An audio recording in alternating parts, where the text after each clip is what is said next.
la télé. La famille, l'esclavage autorisé en Mauritanie.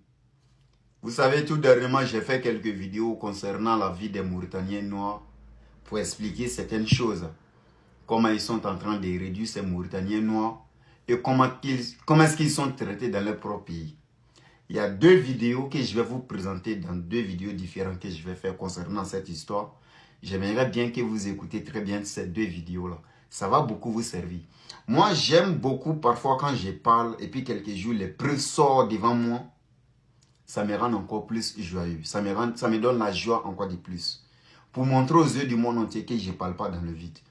La vidéo que je vais vous présenter, c'est un Mauritanien noir même qui est en train d'expliquer ce qui se passe en Mauritanie. Comment est-ce que les Mauritaniens noirs sont traités. Ensemble, sans bavarder, je vous laisse écouter sa version. 20% des Mauritaniens sont esclaves aujourd'hui. C'est un chiffre énorme. Qui sont ces personnes et comment vivent-elles? Il y a des femmes et des hommes qui naissent propriété d'autres, possédés par d'autres, qui travaillent sans repos, sans salaire, sans soins et qui sont sujets à des traitements inhumains, sacralisés par une version fausse de la religion musulmane, de l'interprétation de la charia islamique. Vous parlez même d'un code noir mauritanien. Oui, il y a un code noir mauritanien. Ce sont ces livres que j'ai incinérés de manière volontaire, symbolique et publique. Ok, la famille, la vidéo là, elle est très longue. J'ai juste coupé quelques parties pour vous montrer. Pour vous expliquer comment est-ce que les Noirs sont vus à travers par certains pays.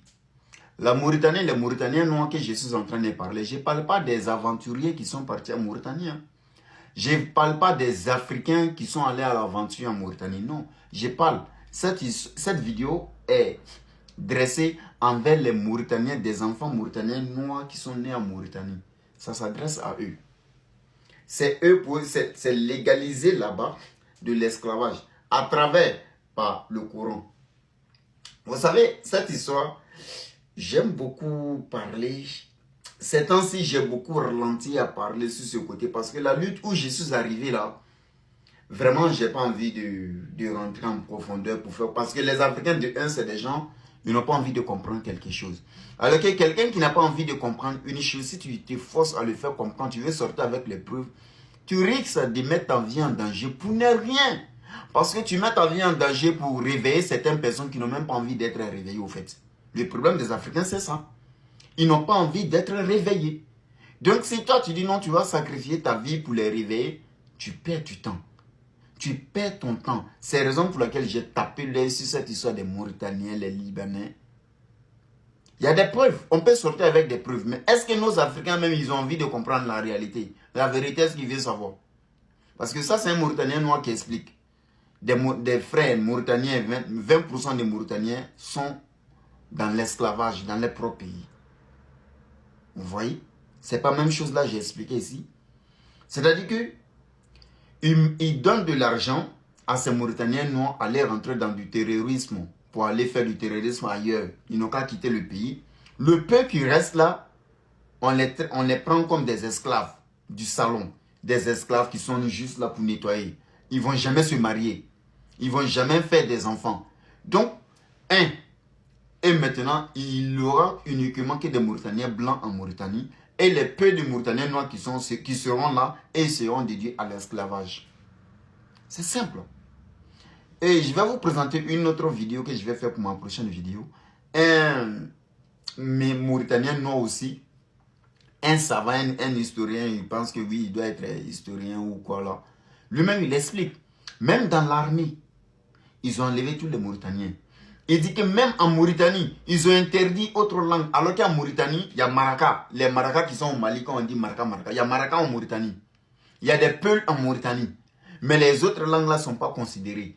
Les autres langues là sont interdites même à l'école. Il faut forcément parler arabe. Et le mec, lui, se plaint. Pourquoi les langues, c'est interdit même de parler de ça dans les lieux publics et à l'école.